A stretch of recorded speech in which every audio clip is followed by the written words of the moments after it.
2, 3, 4.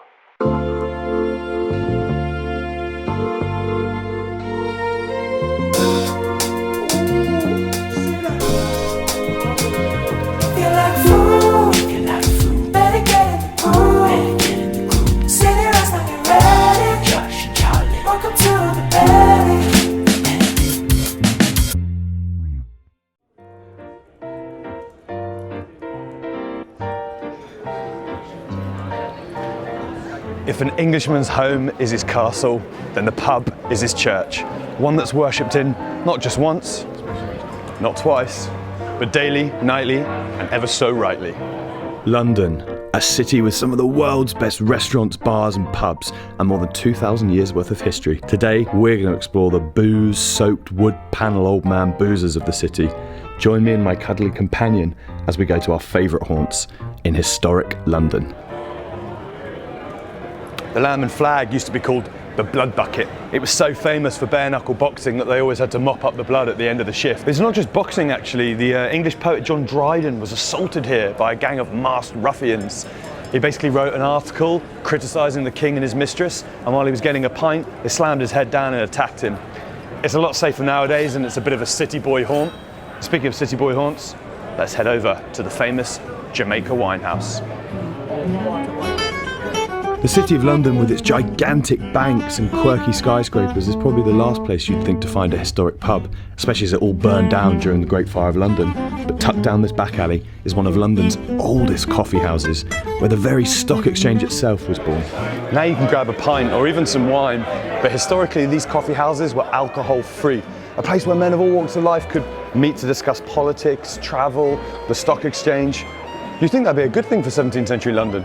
But the women of the city complained. They even wrote the Women Against Coffee Act, complaining that the devilish black liquor had made their husbands effeminate, babbling layabouts, missing their virile, industrious, drunken men. Nell Gwyn Pub, named after the official mistress of Charles II.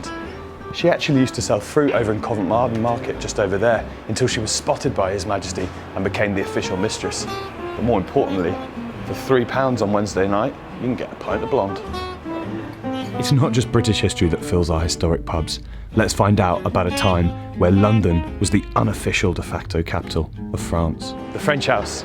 It's actually here that General Charles de Gaulle, in exile during the Second World War, would meet with other members of the resistance to plan France's attack against the Nazis. He famously wrote his appel of 18th of June here and addressed the French nation. Today, it's an amazing place to get some good French grub and a delicious beer. On y va, cher ami. Jon Snow Pub, named after the man that proved cholera was in fact a waterborne disease and not spread by bad smells in the air, and he did it with this pump here. The medical world at the time believed bad smells caused cholera and not infected water. On this street, all the sewers led to the well where the water came from, and in 1854, people were dying in their hundreds. How did he prove the medical world wrong? He chopped the head off the pub. No one could get access to the water, and the numbers decreased. The medical world was ready to accept his view, apart from two anomalies. Firstly, there was an old woman living up in Hampstead who died from the same strain of cholera. How did she have access to the water? Well, he actually discovered that a family member on the street was bringing Grandma the disgusting pooey water because she liked the sweet taste. Another problem, the brewery just down the road here. None of the workers at the brewery were suffering from cholera. Why? Because they drank beer instead of the water there.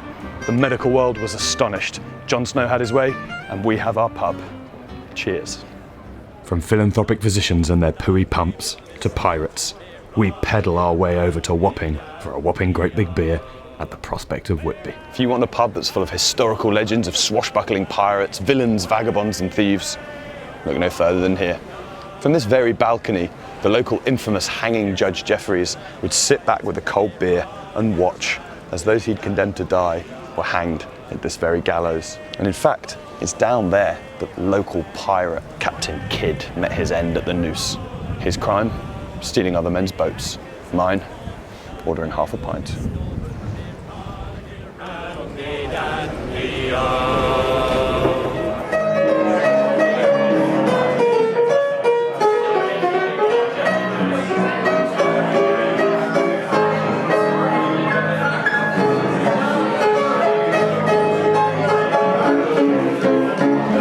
sun-soaked piratey pints to festive fireside beers. With a city with this much boozing, there's a historic pub in every neighbourhood. Find yours, because here in Kentish Town, we found ours.